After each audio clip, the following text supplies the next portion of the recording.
Numru ta' interventi mhux kritiċi fl-Isptar Mater Dei se jiġu posposti għal data fil-futur qrib. Dan wara li fl-aħħar 48 siegħa l-Isptar Mater Dei kompla jaffaċċja sfidi kbar kawża tal-irjaħat u mewġa ta' influwenza qalila li laqtet lil pajjiżna matul din is-sena.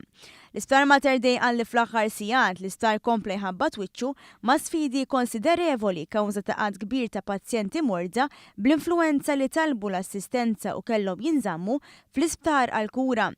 Fis-stqarrija l-amministrazzjoni tal-isptar qalet li wara li tkellmet ma' numru ta' professjonisti u esperti fil-qasam, iddeċidiet li qatt ta' żoni normalment jintużaw għal pazjenti li jkunu jeħtieġu kura għal jum wieħed jinbidlu temporanjament għal faċilitajiet li jieħdu ħsieb pazjenti li għandhom bżonn iqattaw il-jieli fl-isptar.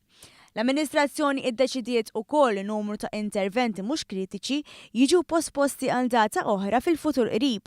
Qalet li interventi relatati ma' kanċer jew oħrajn fejn intervent fil-ħin huwa kritiku għas-saħħa tal-pazjent se jkomplu għaddejjin normali.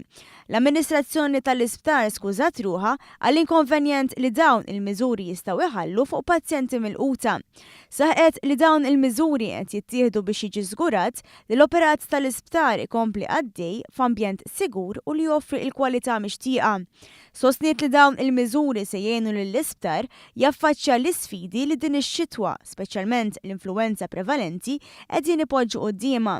L-Isptar Mater Dei appella lil pubbliku biex juża s-servizzi ta' emerġenza b'mod responsabbli għal benefiċċju ta' pazjenti li verament ikollhom bżonn. L-Isptar Mater Dei taħaj lil ħaddiema kollha u stakeholders oħrajn tax-xogħol dedikat u kollaborazzjoni kontinwa biex dawn l-isfidi jiġu iffaċċjati għal benefiċċju tal-pazjenti.